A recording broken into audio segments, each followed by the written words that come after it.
صالح سلامی خوای لەسەر بێ سەیرەکە دووکەڵ و ئاگرە و حشتیان قۆڵیان دەستیان بڕیە و ڕانیان بڕێ وا خەریکن ئەیدەن لە شوش گۆشت دەخۆن کە ئەمەی بینی دەستی کرد بە گریان صالح سلامی خوای لەسەر بێت زانی عەزابی خوا وا دێت سەیری کرد تاوی بەچکەکەیان نشنا بەچکەکەی بگرن بینی لە بان شاخەکەی لەولا دەوریان کرد بەچکەکەیانش کوشت کە بەچکەکەیانش کوشت و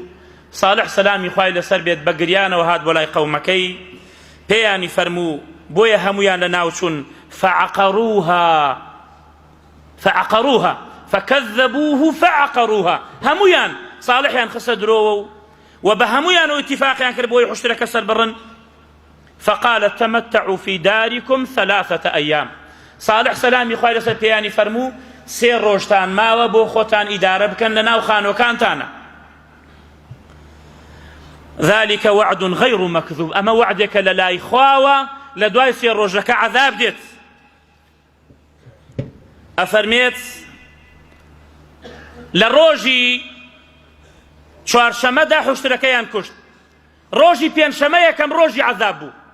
دەمچاویان هەمووی اسفەڕت زەردەوە بوو هەمویان زەردەڵگەڕا بۆ ڕۆژی جومعە دەمچاویان احمەڕت دەمچاویان هەمووی سوور بوو لە ڕۆژی شەمە وجوههم كان مسودة هەموو دەمچاویان ڕەش هەڵگەڕا کە شەو خەوتن و بەیانی ڕۆژی یەکشەمە کە خۆر هەڵدێ کە ڕۆژی عەذابە چاوەڕوان بوون کۆمەڵە کەسانێکی زۆریان نارد بۆ لای خۆر هەڵاتەوە بە شمشێرەوە بزانن ئەم عەذابە چییە قال إنا أرسلنا عليهم صيحة واحدة فكانوا كهشيم المحتضر ئێمە یەک دەنگێکمان بۆیان نارد بەس جیبریل یەک دەنگێکی کرد كانوا كهشيم المحتضر هەمویان وەکو چۆن کایەک لە ژێرپای حەیوانێک بمێنێتەوە چی لەو کایاکە ئاوهەیان بەسەرە هات خوای گەورە میهرەبان فەرمووی ومكروا مكرا ومكرنا مكرا وهم لا يشعرون فانظر كيف كان عاقبة مكرهم أنا دمرناهم وقومهم أجمعين فتلك بيوتهم خاوية بما ظلموا إن في ذلك لآية لقوم يعلمون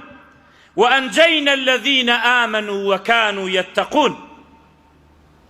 أواني كاللقل صالحا بن إيمانيان هاورد أوان رزقاريان بو فأخذتهم الرجفة يقدا زلزليك وتشير بايان يقدا جيكاد يقدا جيكي زور قايم هميان لناوچون هميان لسر دم چون زويدا روح للاشيان نما جايتي كيكن ومكروا مكرا ومكرنا مكرا خواي قورو مهربان عبدكان خوي سرخا با هشي دجمني دين هيا كتني زيركن كتني هولا دم بيشكوتو بن مكروا مكرا شو روج مكركن بو وي ديني اسلام لنا وبرن بلام ام دينا صاحبي خواي قورو مهربان